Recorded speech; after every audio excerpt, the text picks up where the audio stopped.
You are making at least one of these mistakes if you are new to New World. Let's find it, fix it, or just prevent you from making the mistake in the first place. Let's hop into tip number 1. We're going to talk about armor real quick. There are 3 categories of armor: light, medium, and heavy, each of which is going to have its own set of buffs and dodge mechanics. If you don't see what's wrong with this picture, you're probably making the same mistake. If you notice to the right of the armor icons, there is a 13 and a 23. These are the weight thresholds that define which category you're in. Below 13 is light, 13 to 23 is medium, and above 23 is heavy. If you look, the armor that I'm wearing in this shot puts me at 13.8. This is barely enough to pass into the medium threshold. What this means is I'm taking the slower dodge and I'm not maximizing on my armor rating. The goal with both the light and the medium armor classes is to get as close to the threshold as you can get. So since I'm at medium, I should be much closer to 23 than I am to 13. It's not the easiest thing to min-max this, but you should definitely be making an attempt. I have 2 options at this point. I should either go down by 0.8 to get back into the light category, or I should exchange some of my light armor for medium and heavy armor to get closer to 23.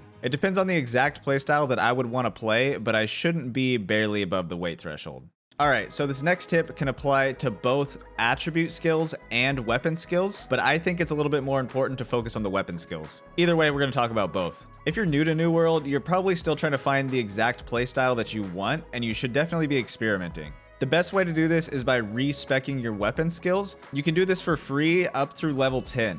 Use these free respecs to switch up the abilities and buffs that you choose and just figure out exactly how you want to play with that weapon. I recommend at least trying out all the skills for that weapon so you know exactly how they work. If you decide that you want to completely switch weapons, you can actually respec your character attributes to fit that weapon choice. Each weapon gets benefits from different attributes, so you want to be aware of this when you're switching weapons. Similar to the weapon skills, you can respec your character attributes, but instead of it being free until level 10, it's actually free until you hit your character level 20. After level 20, it's going to cost you a certain amount of gold depending on what level you are. The higher the level, the more gold it's going to cost. What's always free is subscribing to the channel. Also, don't forget to like the video if you made it this far. Moving away from your character, we're going to step into housing. If you want to buy a house, you're going to have to pay a pretty steep price. What a lot of people don't know is that this price is cut down drastically for your first house. It's actually cut in half. If you buy the lowest tier, it's going to be cheap, but you're not going to get as many benefits as you can get for the amount of coin that you're spending. I definitely recommend stepping up and purchasing something that's a little bit better than tier 1 for your first house, but make sure that you're going to be able to pay the weekly taxes. For your first house, you're actually going to get half off your first week of taxes, so you're going to want to look at this crossed out number, not the number that it's showing you. This is what you're actually going to be paying after the first week. So a lot of people get really caught up in questing and forget about all the other things in New World. What you want to make sure to work on while you're questing is leveling up your gathering skills. I'm talking about specifically gathering, not refining or crafting. The reason I say this is because your quests are going to take you to a lot of locations that are going to have a lot of materials that you can gather. If you fall behind and don't focus on your gathering skills at all, it's going to be hard to catch back up. You're really going to have to go out of your way and just gather on your own time. If you can maintain your gathering level to be at least up to par with the materials that are going to be around you while you're questing, you should be fine.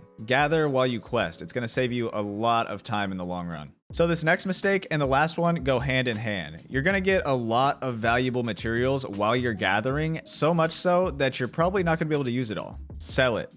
Use the trading center. You could sell a lot more than materials there too. It's really the best way that you can make money in New World. If you find it overwhelming or just don't really understand it, I made a video on it that talks about how to get rich by using the trading center. I highly recommend checking it out. But first, finish this video because there's a few mistakes that you really don't want to be making. Once you learn the trading center, you can capitalize massively on all the materials that you gather. But let's be honest, gathering is tedious. To make gathering a lot less tedious, you're going to need the right tool for the job. Whether it's a pickaxe or a sickle, you're going to want to find the one that fits your specific goals. You can buy one or craft it, but either way, you're going to want to make sure that it has a fast gathering speed. You're also going to want to look for tools that have perks that are going to support whatever you're looking to achieve. Whether it's more materials, rarer drops, or faster leveling, there's a tool out there for you.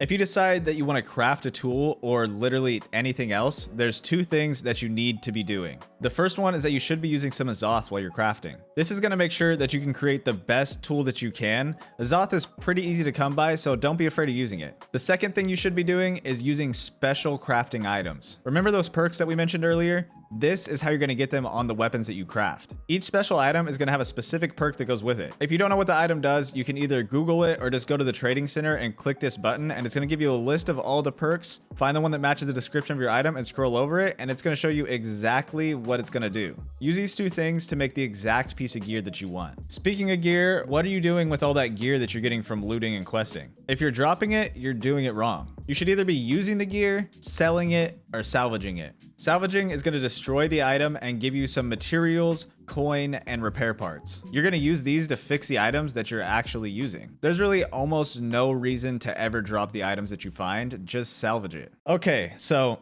we know old habits die hard. In New World, we need to get over this one mindset. That is picking a skill tree and sticking with it. What's really awesome about New World is you can spec into different trees to craft exactly how you want to play. Take abilities from both of the skill trees that you have in your weapons. If you see one that you like, but you don't want to get the ability that you can unlock before it, that's all right. Just unlock one of the perks instead. Specking into these buffs are going to let you unlock the other abilities that you want to use. Sometimes they can even benefit stuff that comes from the other skill tree. Don't forget about the tip that I gave you earlier. If you don't like the ability that you want, you could always respec your weapon. Have fun with your playstyle and test things out. That's really how you're going to figure out how you're going to be the most effective in New World. No matter how you want to play, there's always one thing that you should avoid. Whether you're fighting mobs or players, you're always going to want to keep this in mind. Do not run out of stamina. You use stamina for both blocking or dodging, so if you run out of it, you're not going to be able to do either of those. What's even worse is that if you use your entire stamina bar, it's going to take you 3 seconds to start regenerating your stamina, whereas if you just pause before you run out, it's only going to take 1. It's literally 3 times as effective. If you're holding down block, you're not going to regen any stamina, so make sure if you're trying to get your stamina back that you're not actively blocking. Even if nothing's hitting you, you're still not going to get any stamina back. While you're in combat, you want to always keep an eye on the stamina bar. Make good habits so that way when you're in important fights, you're not going to run out of stamina. Did you make it through clean, or were you making some of these mistakes? Let me know down in the comments. Also, if you enjoyed, don't forget to subscribe and like the video. I'd really appreciate it. My name is Marcus, aka Apostle. Thanks for watching.